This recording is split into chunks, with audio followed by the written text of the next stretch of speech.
जय हिंद दोस्तों, वंदे मातरम। शायद ही कोई ऐसा शख्स होगा जो क्रिकेट का प्रेमी होगा और वो आईपीएल के मज़े नहीं लेता होगा। आईपीएल एक ऐसा कहना चाहिए महाकुंभ है जहां पर कि दुनिया भर के श्रेष्ठ खिलाड़ी आकर खेलते हैं और अपने खेल का सर्वश्रेष्ठ प्रदर्शन देने की कोशिश करते हैं। हालांकि इसमें पैसा भी बहुत ज़्यादा इन्वॉल्व है, तो इस पूरी सीरीज़ के ऊपर काफ़ी ज़्यादा आरोप प्रत्यारोप भी लगते रहते हैं। लेकिन अब सिक्के के दो पहलू कहाँ नहीं होते, हर जगह सिक्के के दो पहलू होते हैं। ऐसे में इस साल आईपीएल में दो नई टीमों को शामिल किया गया, लखनऊ और गुजरात। इन दोनों टीमों से काफ़ी अच्छे खेल के प्रदर्शन की उम्मीद भी थी, लेकिन इन दोनों टीमों ने जैसा प्रदर्शन किया है वैसा प्रदर्शन तो कई ऐसी टीमें हैं आईपीएल की जो कि पिछले 10-12 सीज़नों में भी नहीं कर पाई हैं। दो नई टीमें आई और दोनों नई टीमें आते ही टेबल टॉप पर बैठी हुई हैं। ये चीज़ें कहीं ना कहीं थोड़ी सी खटकने वाली हैं, थोड़ी सी परेशान करने वाली हैं। तो आज हम बात करने वाले हैं आईपीएल के इस नए उदय के बारे में, और साथ ही साथ बात करेंगे ललित मोदी की। वही ललित मोदी जिसने कि आईपीएल को खड़ा किया था, लेकिन बाद में उसको देश छोड़कर भागना पड़ा। और इन्हीं दो नई टीमों के बिकने पर उसने कई सारे सवाल भी उठाए थे कि आखिर एक बैटिंग करने वाली कंपनी को आप क्रिकेट की टीम कैसे बेच सकते हो। आईपीएल 2022 में अहमदाबाद और लखनऊ की टीमें उसी तरह शीर्ष पर पहुंची हैं जैसे गुजरात और उत्तर प्रदेश में बीजेपी की राजनीति। हम तो चाहेंगे कि जैसे कभी दिल्ली और मुंबई के खिलाड़ियों के बहुमत वाली भारतीय टीम बनती थी, अब गुजरात और उत्तर प्रदेश के खिलाड़ियों को भी मौका मिले। आईपीएल 2022 कई मायनों में चौंकाने वाला है, और इसी तरह कई मायनों में नीरस भी। जिन खिलाड़ियों को चौका छक्का जमाते देखने की आदत रही है वो हाथ में दही जमा कर बैठ गए।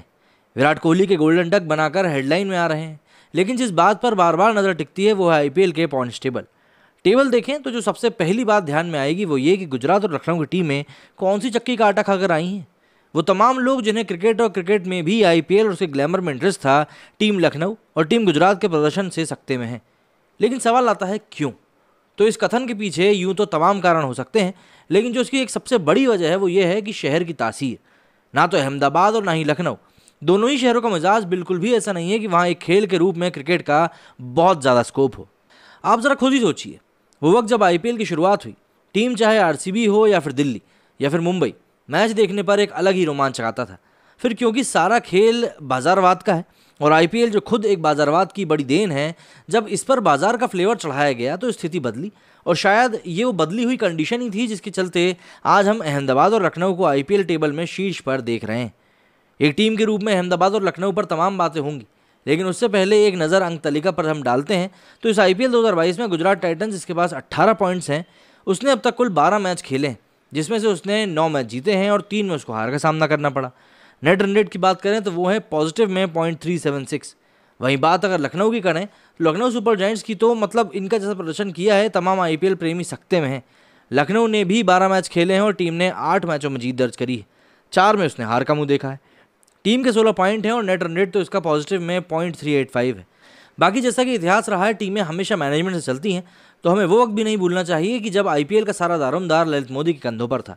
यदि उस वक्त वो याद करें तो मिलता है कि जब आईपीएल में आरआर यानी कि राजस्थान रॉयल्स का जलवा था, जो काफ़ी लंबे समय तक चला। ललित मोदी के बाद जब आईपीएल की कमान एन श्रीनिवासन के हाथ में आई तो आईपीएल का मतलब सीएसके यानी चेन्नई सुपर किंग्स हो गया। और ठीक उसी तरह ये भी साफ हो गया कि टीम में जहाँ का आदमी होगा वो उस राज्य के प्रदर्शन को प्रभावित जरूर करेगा। अब बीसीसीआई की कमान केंद्रीय गृह मंत्री के बेटे जय शाह के हाथ में तो है, और कल अगर गुजरात को आईपीएल में कप पर कब्जा करते हुए देख लें तो कोई हैरत नहीं होनी चाहिए। वहीं अगर टीम ना भी जीत पाई और किसी कारणवश बाहर भी हो गई तो लखनऊ का विकल्प भी हमारे सामने ही है। भले ही एक टीम के रूप में लखनऊ सुपर जायंट्स में लखनऊ का कोई खिलाड़ी ना हो, लेकिन टीम क्योंकि लखनऊ से जुड़ा हुआ है तो कप की दावेदारी के लिए इतना ही काफ़ी है। बहरहाल अब जबकि अहमदाबाद और लखनऊ दोनों ही टॉप पर हैं तो लोग इसे अलग नज़रिए से देख रहे हैं। कहने वाले तो इसे राजनीति और योगी मोदी से भी जोड़कर देख रहे हैं। अब कहने वालों का क्या है, कहने वाले तो कुछ भी कहते रहते हैं। लेकिन हाँ, ये सभी चीज़ें देखना काफ़ी दिलचस्प होने वाला है कि भाई आखिर ये दो नई नवेली टीमें टेबल टॉप पर रहते हुए किस तरह से आईपीएल के कब्जे के ऊपर अपनी कदम बढ़ाते हैं। क्योंकि आरसीबी तो ये सपना कई सालों से लेकर बैठी हुई जो पूरा नहीं हो पाया। तो क्या आरसीबी को भी अब एक अध्यक्ष चाहिए ऊपर तक? खैर, ये सब तो वक्त बताएगा। मेरे स्टूडियो फिलहाल इतना ही। जय हिंद, जय भारत।